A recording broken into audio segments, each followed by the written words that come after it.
Should we kick off? Yes, that's like a football expression. It is. It's another one of those.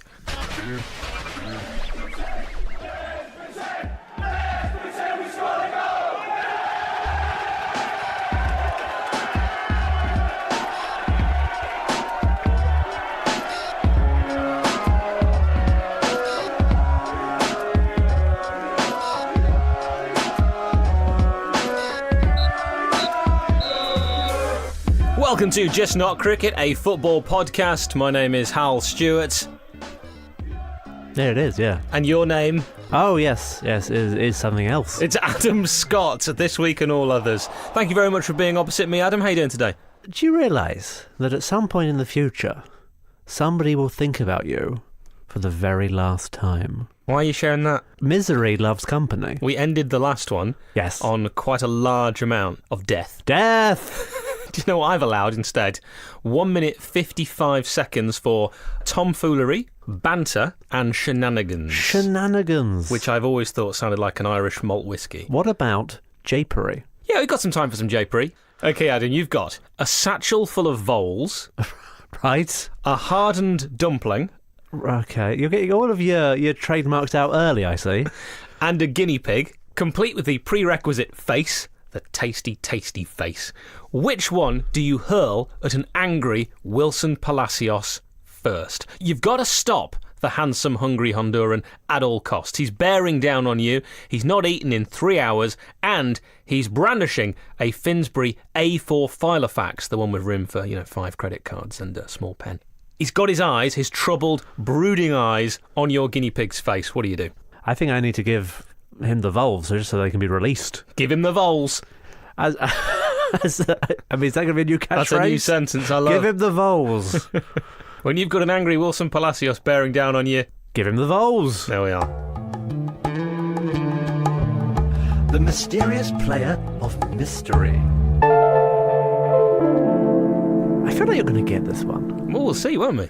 I mean, this guy has played for a lot of clubs. Are you doing this as like a double bluff so that if I don't get it now, I feel really silly? Well, one of these clubs that he's played for is one of your favourite clubs. His youth career started at Pieta Hotspurs of Malta. And then he moved from Malta to the Italian mainland to play for Lecce. And that was his first senior club. Lecce, he moved to Fiorentina. A loan spell at Juventus followed before a permanent transfer to Manchester City. Then there was a loan spell at Parma, which became a permanent transfer to Parma. A move followed to Sporting Club de Portugal, or Sporting Lisbon. 3 loan spells back in Italy with Lecce, Verona and Vicenza. A move to Bulgarian football and Levski Sofia. Back to Italy with Ternana. A quick stop in Yugoslavia, which I think actually was probably Serbia at this point. Partizan Belgrade was the club. And then a move to China with Maizu Haka. Switzerland with Luzernspor. A short stopover in Croatia with Rijeka. Finally, Botov Vratsa of Bulgaria. All right then, let's move on. What I've done now for this particular episode is I've decided to introduce, Adam, a new character to the podcast. Right. And he's going to be doing some scouting for us. Does he have an accent? He does have an accent. Okay. He's going to be scouting for us and bringing us up to date with some of the latest exciting young players that we should keep an eye on. Well, that is exciting. Can we introduce Scouting Stevie? And this is his song. I don't get it. I don't like it. I don't want it. I might fight it. I like quavers, Nigel Havers, music dancing, Bob Hansen, picnic Pringles, red rash shingles. I like shouting. I went scouting. I like giraffes. I like Minecraft. Don't like ghosts. I eat toast. Wear slippers. Eat kippers. I bend forks back. I chew blowtack. I watch grass grow. Don't like Glasgow. I drink Coke. I'm a bloke. I watch TV. My name's Stevie. I'm a scout lad. Got an iPad. Got a big van. Got a spray tan. I sing show tunes. I eat dry prunes. Constipated. Frustrated. Sugar puffs, ma'am. I want red jam. Daniel Levy.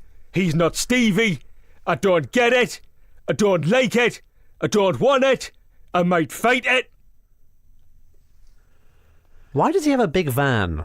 You know, to get around. It's got all his scouting apparatus in there. I mean, it kind of implies that when he is finding a talented youngster, Oh, don't go down there. that he's bundling him into the back of his van. It doesn't imply and that at all. driving off to the next none youth of tournament. That was implied. I don't know where you've got that from. It's like a real-life Vole Satchel, but for people. So your thoughts on Stevie and his introduction to the podcast? To be a good scout, do you have to have a song? He's going to bring us his first scouted player next week. Oh, exciting. Would he be in the back of his van? Can you just leave the van? Stats and stuff. Getting your ready for stats and stuff position. Now I'm ready. Arsenal are the only team to have received a gold version of the Premier League trophy. Did you know this? I think I did, and I'm going to guess that it was for their unbeaten season. Which year was that? 2000. There you go. I've started. Now you can finish. You go on. I reckon you can get this. You're good at this stuff. 08. It's 2003, 2004. See? The years blur together. It was specially made to commemorate their 2004 Invincibles season instead of the silver trophy that every other title winner has actually received since the Premier League's, I'm going to use this word, inauguration. It is said that British referee Ken Aston actually got the idea of red and yellow cards while he was stuck in traffic. He was at some traffic signals and he got the idea of assigning a yellow card to caution players and red to send them off. Do you know when the first red card, was actually issued? What decade? That was in 1891. 1970, very close. Zinedine Zidane was never caught offside in his whole career. That sounded ridiculous when you said it, but then you think about it, then why would he? He already had Inzaghi doing that for him. And Inzaghi had the offsides covered. Do you remember what Sir Alex Ferguson said about Inzaghi? He said he had lovely eyes. That as well as... He was always well dressed. He was born in the offside position. Oh, Sir Alex said. Sir Alex. What a wag. That just should be clear for younger listeners. That doesn't mean he's a wife and or girlfriend of a footballer. Actually, it's wife and girlfriend. Wife or girlfriend would be an entirely different acronym. Arguably, Finland's greatest ever player, Jari Litmanen, holds an incredibly unique distinction. He's the only footballer to have played international football in 4 different decades! Absolutely amazing. 4 decades. So he made his debut, his Finland debut, Yes. in 1989. That's the 80s, Adam. So it was a regular throughout the 90s, Yes. and he played in the noughties before making his final appearance in 2010, the 10s. No surprise then that he is the nation's most capped player, representing Finland a whopping 137 times. How old was he when he made his debut? I don't have that information to hand. Can you not ask that question? Okay, I retract that Retract, question. please. Put it back in your Vole satchel. Livingston's stadium, of course called Almond Vale, Yes. is now called New Almond Vale. the Tony Macaroni. No, it isn't. It is. It isn't. It is. It's not, though. Okay, if I say it again, will that convince you? Yes. It is. Really? Yes. My goodness. It only ever takes repeating something 3 times to convince Adam of anything. What do the names David Nugent, Francis Jefferson, Stephen Colker have in common? I think they all got 1 cap for England. They all did get 1 cap for England, but there is also something else that connects them. Did they score? They all scored. They Yeah. all have 1 cap and 1 goal. David Nugent scored against Andorra, although I seem to remember it was actually a Jermaine Defoe shot that was going into the goal anyway, that he then deflected slightly more into the goal. I think I remember the Francis Jeffers goal. Against? Australia. Against Australia. Remember who Stephen Colker scored against? Was it one of the big boys? Oh, see, now feels like a contentious question. Oh, okay. You don't want to insult I'm going to that say nation. no. Austria. Sweden. It would have been good if it was Austria, because that would have been 3 countries beginning with A. Yeah, that's what I was kind of hoping That for. would have been fascinating. But no. Are you familiar with Portuguese coach Miguel Cardoso? Am I? No? I'm not. No, I've never heard of him. He replaced Claudio Ranieri as coach of French club Nantes, but he was fired after 8 matches. Didn't stay unemployed for long, though, as he was snapped up by La Liga side Celta de Vigo. Aye? His tenure got off to the worst possible start. To the fans of Celta de Vigo, this is probably the worst thing. Can I just say, love that you added the duh. You know, I do my research. You're duh proficient. I am. You're deficient, if you will. At the press conference to announce his appointment, he said, and I quote, "I want to thank the president and the sporting director for showing faith in me and my coaching staff to start a new era at Deportivo." Now, Deportivo are Deportivo de La Coruña, Yes. who are the arch rivals They are. of Celta de Vigo. had he been appointed the new manager of Sheffield United and said how delighted he was to start this new era at Sheffield Wednesday. And just to make it slightly worse, he should have known about this because 5 years prior to this, he was the assistant coach at Deportivo La Coruña. He should have been aware That's unforgivable. of the regional rivalries in Galicia. But no, Miguel Cardozo, bad start. It can only really get better, though, from there.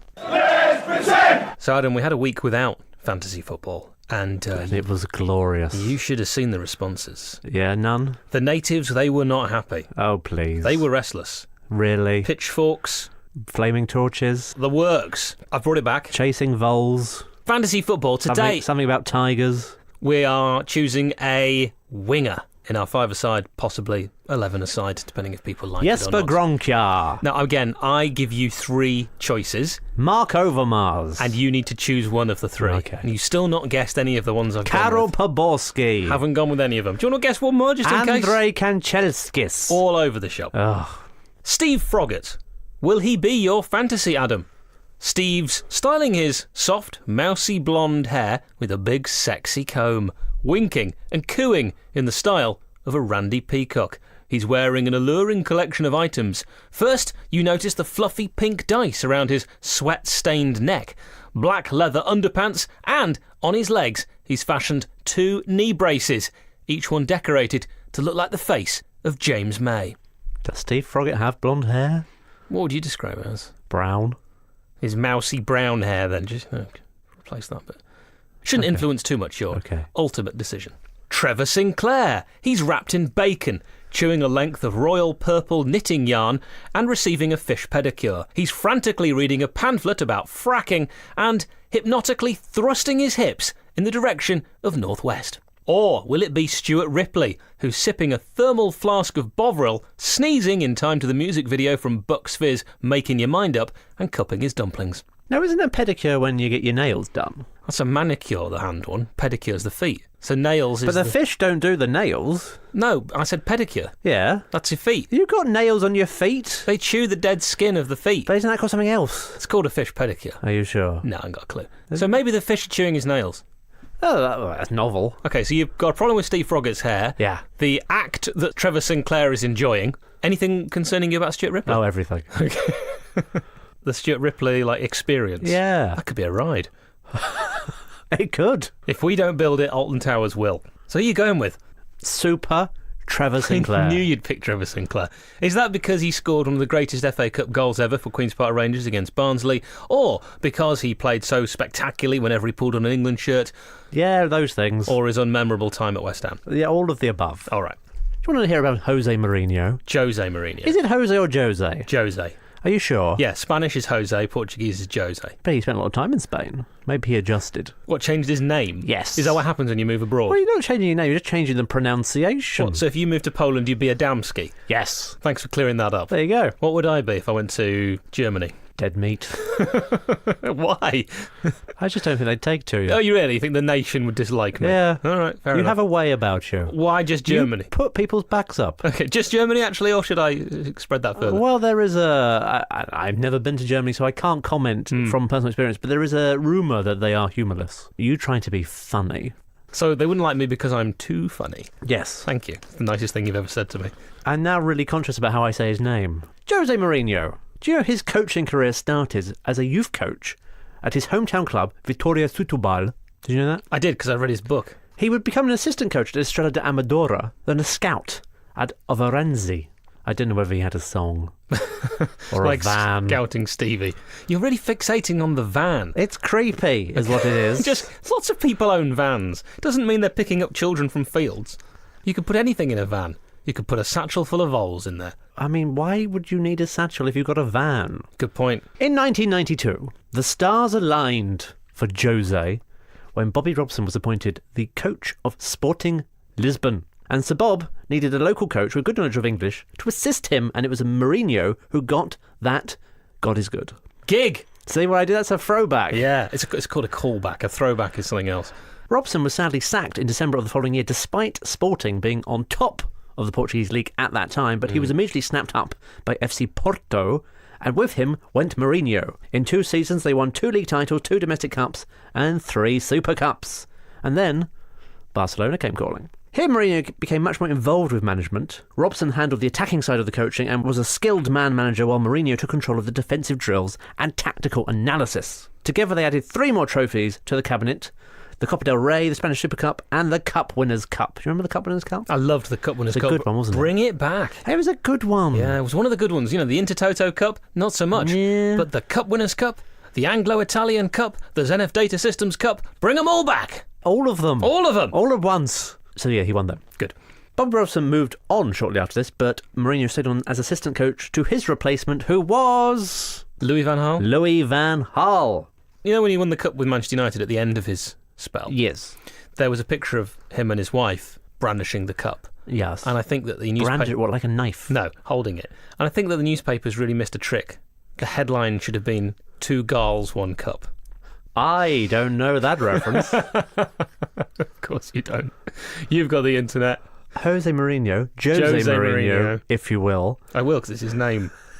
would stay at Barcelona until 2000, when he became Jupp Heynckes' assistant at Benfica. Can you do me a favour? Can you, whenever you say the year 2000, make it sound like the future? He would stay at Barcelona until the year 2000. Wow. When he became Jupp Heynckes' assistant at Benfica. Then the big break really arrived when 4 weeks into that season, Heynckes was sacked and Mourinho was appointed to replace him in what was a slightly turbulent time at Benfica, as they were going through a change of president, so his position was a little shaky. Jose Mourinho got a call from his old mentor, Sir Bobby Robson, who was now in charge at Newcastle United.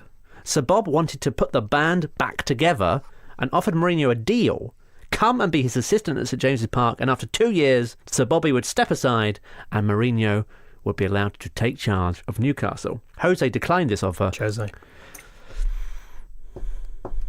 Jose declined this offer, knowing Sir Bobby could never happily step away from the club that he truly loved, and sure enough, he was there for 5 years. And imagine how different football would have been if Jose's debut in English football was at Newcastle, not Chelsea. It would have been a completely different landscape. The path not taken. I mean, Yeah. I'm just trying to picture that reality. Of course, we know what happened. Mourinho did become a victim of the Benfica boardroom shenanigans. There it is, that word. Here he moved on to provincial club União de Liera, and he got them to punch well above their weight in the Portuguese league, so much so that in January of 2002... The future. How about that? Was that all right? Great. In January of that year, he caught the attention of FC Porto, and the rest is history. I wonder if Newcastle would be like Chelsea now. Also, there is a quote from the incoming Benfica president at that time, who expressed his regret that he parted company with Jose, when obviously he went on to do great things at their great rivals, Porto. So a number of roads there that could have been taken that weren't, and how different the footballing landscape may well have been, particularly for Newcastle. I mean, that feels like the one that got away. Time now for Vincent Candelar's Candlelit Courtship Quest. This week, how to invite a potential mate to dinner. Over to Vincent. When inviting a potential mate to dinner for the first time, you must pick the right setting. A jacuzzi, or as we say in France, hot tub, is not the correct venue for an initial culinary encounter. I prefer the intimate and traditional setting of my wine cellar. I remember the first time I met France attacking midfielder Christophe Dugarry. I said to him, "Christophe, your hair band, your hair products, and your hair on your face. I simply must know, how do you keep it so shiny, so soft, so smooth like a horse's mane?" It was then I noticed his complexion, perfect in every way. His dimensions, his proportions, his muscular yet toned physique was something I knew I would never forget. I closed my eyes, took a deep breath, and pinched myself. For when I dared to lift just one eyelid, this magnificent specimen was still in front of me. "Oh, Christophe," I said, "such natural beauty, such a sight I have never before witnessed. You are the answer to all my prayers. Every morsel of my being, every inch of my body, every sinew in my soul knows now that it is you, and you alone, that can unlock this yearning inside of me." But he had his new Sony headphones on and didn't hear or see me. so instead I gave him a slight wave. We never spoke again. Next week, the perfect romantic gift. Adam, which biscuit do you think could withstand the hot emotional love spittle of Frank Rijkaard? I'm going to give you 3 options. Oh, okay, options. Garibaldi. I do like options. Garibaldi, he united the disparate parts of Italy into the unified nation we know today. But it's also a biscuit. Oh, okay, not the man. No, the Garibaldi biscuit. Okay. The pink wafer. I mean, that's when you know you've made it, when there's a biscuit named after you. Do you think? Yeah, Who else has got a biscuit named after them? Abraham Pink Wafer? Or, Adam, are you going with the wild card option, the bourbon? Why is that the wild card option? Because it's the last one I said. Ah. What is a wild card? A card that can't be tamed. Well, you've answered your own question. Leaps out of the pack. It's probably a diamond. Oh, yeah. There, you don't trust them. They're forever. They're all I need to please me. That's like in the lyrics of the song. They're a girl's best friend. They are. Which makes sense, because I cannot get through to women, because I'm not a diamond. I felt like we wandered into something else. Yes, I'm just having a moment. So what's your conclusion, Adam? What are they withstanding? The hot, emotional love spittle of Frank Rijkaard. Well, I mean the pink wafer. It lacks the structural integrity for that kind of work. You know this. I do know. I'm not I a agree. fool. I agree. I'm not falling into your trap. No, you did well. You sneaky, beardy-eyed northern trickster. What is the bourbon, obviously? Yes. You could build your house on a bourbon. 3 layers of solid things. three solid layers of bourbon. Yes. Yeah. Of course it's a bourbon. Don't mock me with your ridiculous questions. So it would be the bourbon, because of its many solid layers, to absorb the wave of spittle being projected towards it. That's what you're saying. If Rudy Voller's head had been a bourbon, there would have been no issue. None of this would have happened. Exactly. And the Garibaldi, you know the Garibaldi biscuit, yes, fine, we know about that. Do you actually like them? No. I'm not a fan either. But here's something I found out about Garibaldi himself. Oh. The man for which the biscuit is named. The man, the legend. The man, the myth, the biscuit. On the 24th of January 1860, Garibaldi married an 18-year-old Lombard woman called Giuseppina Riamondi. Immediately after the wedding ceremony, she told him she was pregnant with another man's child. I bet that other man didn't have a biscuit named after him. Garibaldi left her the very same day. Carlos Rich T was the other man. Whatever happened to him? I misspoke. He did have a biscuit named after him. For me, thanks for asking, Adam, it is the humble bourbon. I didn't ask. And what I'd do is I'd crumble it up and then I'd throw it into Frank Rijkaard's hateful, hateful hair. Wikipedia Club. Do you know where we're going today? We are going to the MLS. I'm sensing maybe the northern part of the USA. We are headed to Seattle. Yes. What a good guess. Seattle Sounders. So they are going to be our team today. Seattle Sounders, an American professional soccer club who I have had the pleasure of watching several times. They've got some brilliant songs, the Seattle Sounders, and they don't actually just copy songs from their European cousins. They've come up with a lot of their own completely unique tunes. The Sounders compete as a member of the Western Conference of the MLS, which stands for Major League Soccer. The club was established in 2007. November 13th, 2007. They actually began playing in... Why didn't you make it sound like it was from the future? Oh, yeah. They began playing in 2009 as an expansion franchise. They're actually a Phoenix club. What, from Arizona? They're the third of the Seattle soccer clubs to carry... Seattle Sounders the third? Yeah, they've actually got several different Sounders names being attached to this team, and part of a legacy that goes back to the origins of the team, which was in the North American Soccer League back in 1974. I have a question.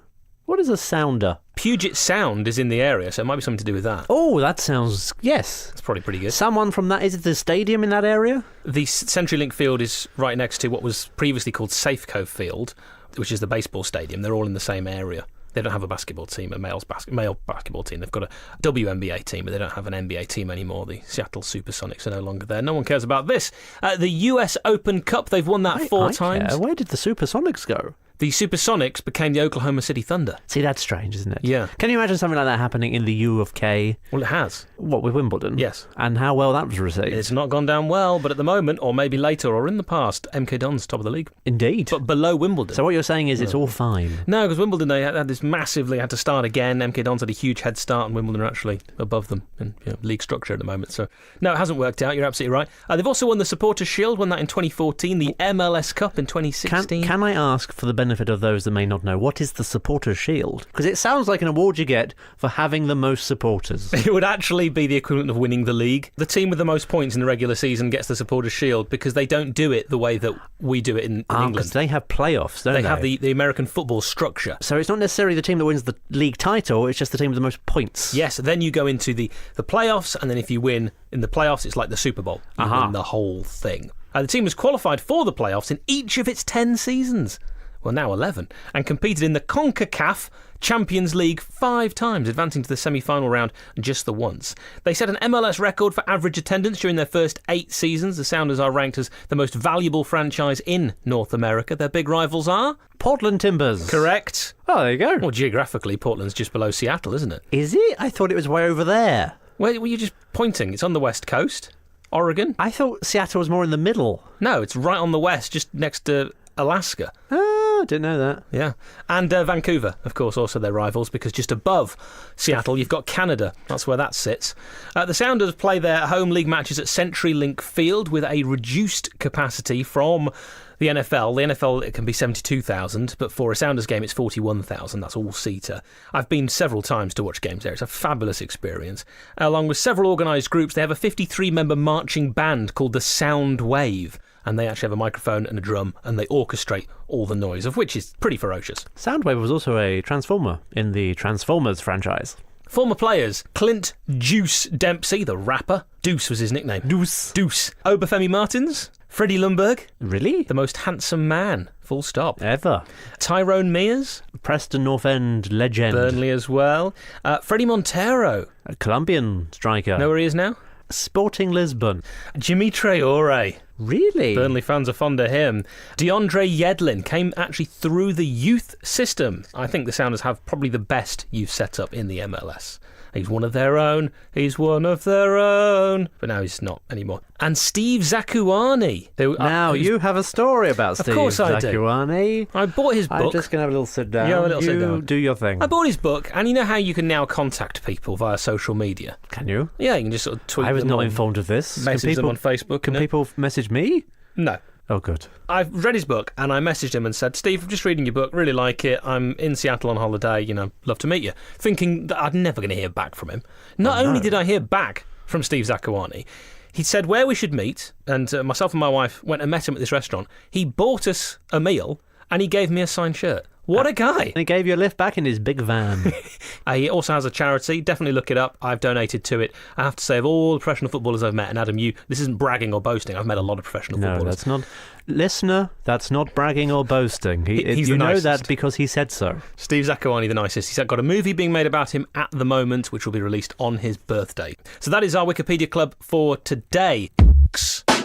Fakes. Footballer fact. Facts. That's hard to say. It is. Your turn. Facts. This week, Breville Pencil. Born in Peru in the late 1930s, Breville, originally named Septimenius, carved out a niche in his home village of Avel-Gavel Rompitown by selling small sailboats made of string to transport voles from one side of the riverbank to the other so that they may deliver Babybel, Space Raiders and Babybel Light. He left Peru at the age of 17, where he set upon a career as a professional footballer. That's fortunate. In a 25-year career, Pencil became known as a no-nonsense central defender. This was somewhat ironic, as he loved nonsense and would readily apply nonsense at every available opportunity. He represented multiple clubs across Argentina, Brazil, Colombia and Uruguay, finishing with Fray Bentos FC, where he invented the pie. You'd think he'd be more famous for that. than for his journeyman South American football career. And for his Vole transportation business. Oh, yes, I'd forgotten about that one. Yeah, it was too long ago, wasn't it? It Can I is. just say, Adam, my hair is looking magnificent. I'm really happy with my general appearance at the moment. You haven't seen it from the back. The mysterious player of mystery.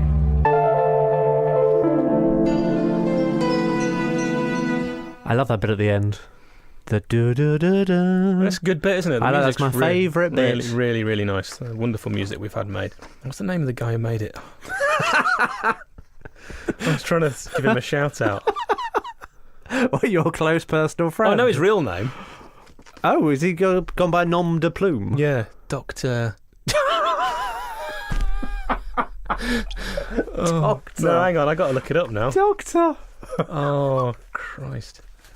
Flux Smith. Fabulous music. If you'd like to get some made for yourself, it's doctor@fluxsmith.co.uk. F-L-U-X smith.co.uk.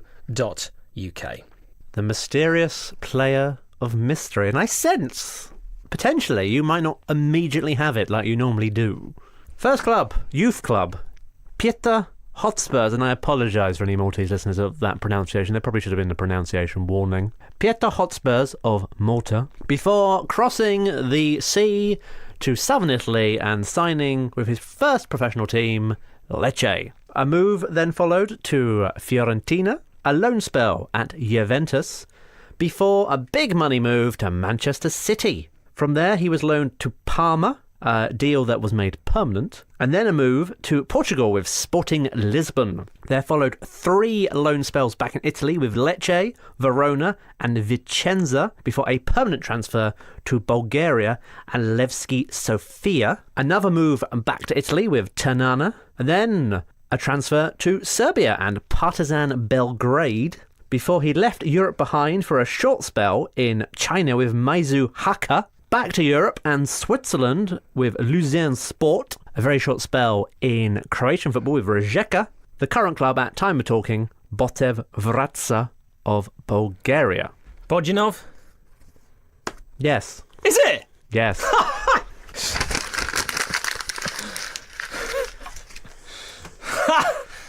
People are going to think that we are in cahoots. We're not in those hoots. That was hard, and you made it start so you thought he ain't going to get this, and I'm going to make him sound stupid by saying, oh, you're really going to get this one. So, what's next? Do you want to tell us anything about him? No, he's dead to me. Well, speaking of death, it's your history corner. Well, last time you ended by saying that we should have. You enjoyed the death so much, we should have more death. I think I said the exact So, opposite. do you know what we're going to talk about now? Life. Death! All right. Let me tell you. Bodjanov.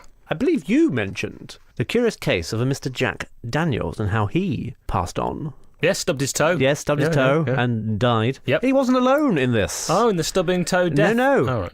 Jean-Baptiste Lully, who was an Italian-born French composer, conductor and dancer, who spent most of his life working in the court of Louis XIV of France and was considered a master of the French Baroque style, which I know is your favourite of all of the Baroque styles. In those days, conductors didn't have a baton, but instead used a heavy staff to keep time in concerts. Unfortunately, during a performance in 1687, Lully brought the staff down on his own foot.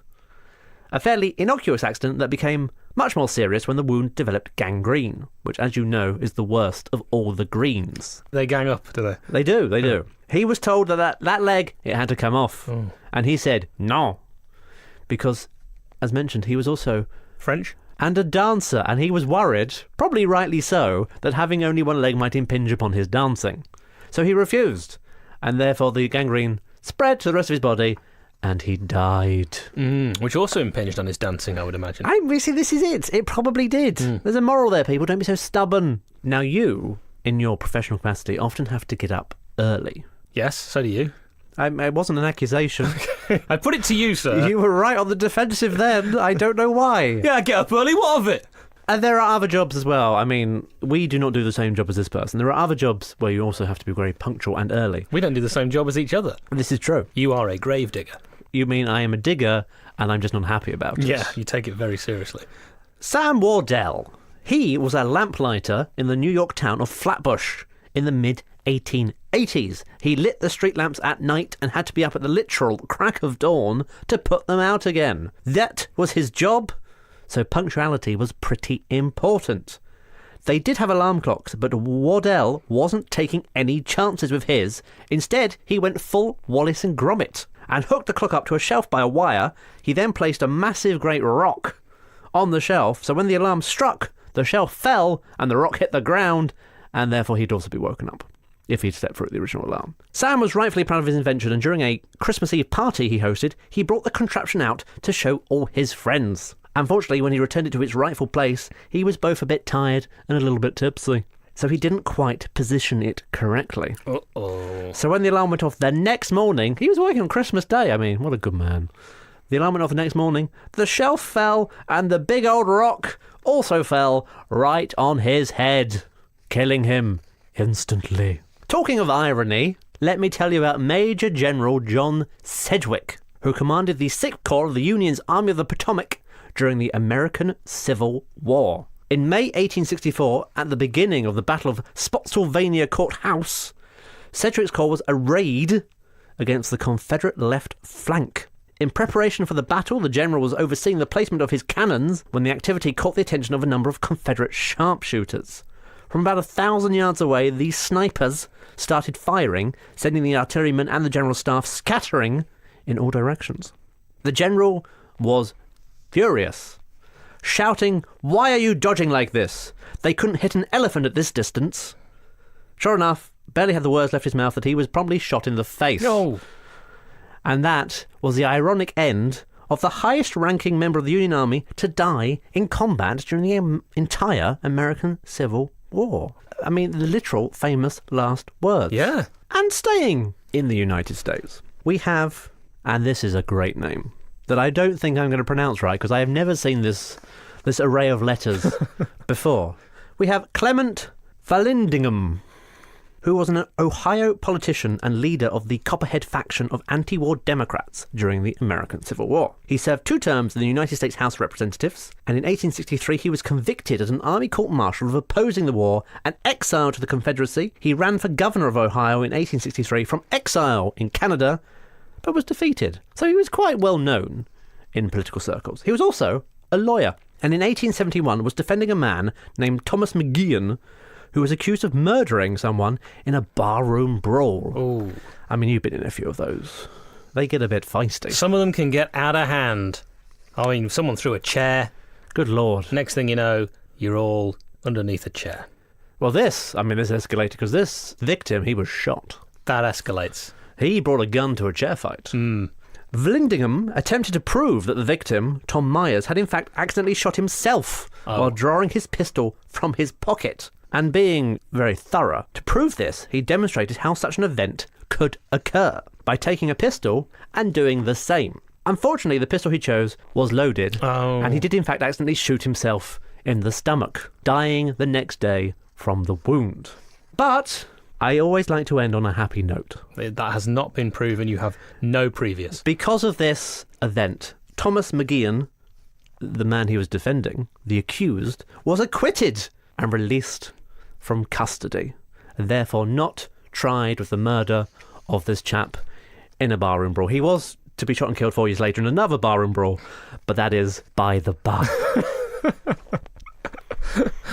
Adam, as ever, you've made us think quite a great deal about our own mortality, and we leave you, dear listener, with Adam's now signature send-off. Death! And the other one? We will see you at the beach.